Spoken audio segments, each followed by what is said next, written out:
राजा परीक्षित और सुखदेव जी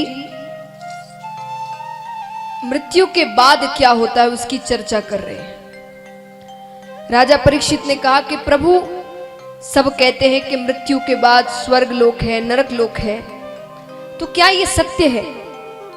और अगर सत्य है तो कितने नरक लोक हैं? चलिए, स्वर्ग लोक में तो पता चल जाता है कि हम वहां पर पुण्य किया तो वहां गए, वहां पर आप आनंद में रहते हैं, आपको सारी सुख सुविधाएं मिलती है। पर ये नरक लोक क्या है? वहां कैसे दंड दिए जाते हैं? कितने नरक लोक हैं? क्या पाप करने से क्या दंड मिलता है? सुखदेव जी कहते हैं, राजा परीक्षित, एक नहीं, दो नहीं, कुल 28 नरक लोक हैं। कितने हैं? जोर से कहिए। 28 नरक लोक हैं।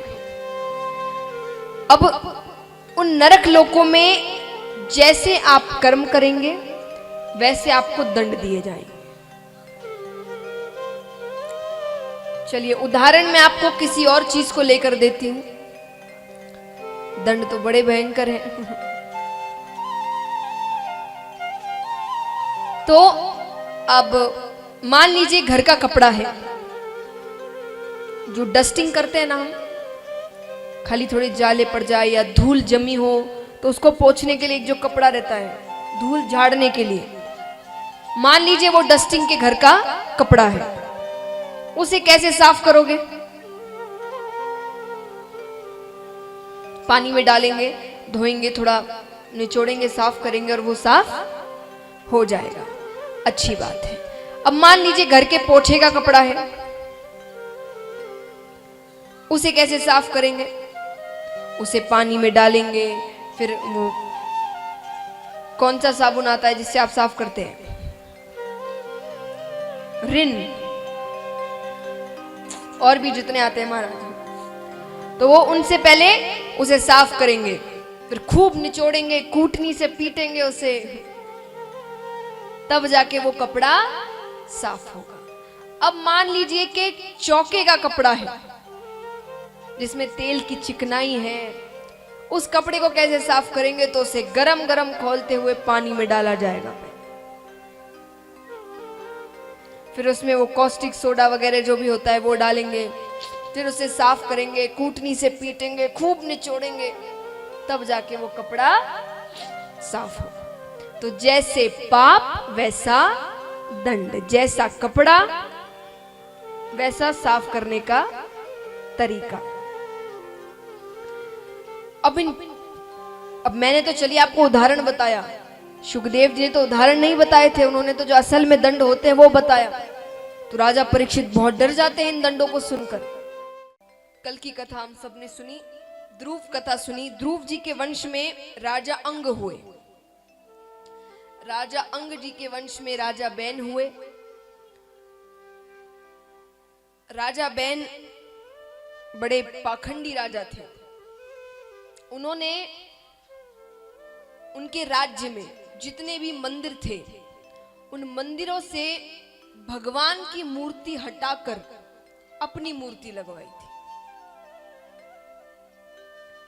और वे इसका तर्क भी देते थे। अब कोई तो कहे कि भाई मेरा मन, मैं राजा हूं, मैं कुछ भी करूं, पर वे इसका तर्क देते थे ये कहकर के शास्त्रों में लिखा गया है कि एक राजा में 6 देवता निवास करते हैं, तो उस हिसाब से तो मैं ही भगवान हूं, मेरी पूजा करो। प्रजा उनसे परेशान हो गई थी, ऋषिगणों के पास गई। ऋषिगण आते हैं, उन्हें मनाते हैं, समझाते हैं राजा को, पर वे नहीं मानते, उनका निरादर करते हैं। तो क्रोध में आकर श्राप से राजा को वहीं भस्म कर देते हैं, भस्म कर देते हैं। तो राज सिंहासन खाली हो गया, कौन बैठे? प्रजा दुखी हो गई। ऋषिगणों ने कहा कि दुखी होने की बात नहीं, अगर आप कहो तो भगवान को ही बुला लेते हैं। प्रजा ने कहा उससे अच्छी बात और क्या हो सकती है। तो एक लोटा मंगाया गया, उसमें जो राख थी राजा की वो डाली गई, दूध डाला गया, फिर मंथन किया गया। मंथन करते हैं करते करते करते करते उसमें से कौआ उड़कर चला जाता है।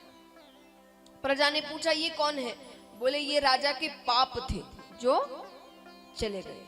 फिर मंथन किया जाता है, करते करते करते करते करते साक्षात भगवान विष्णु राजा पृथु के रूप में वहां पर प्रकट होते हैं।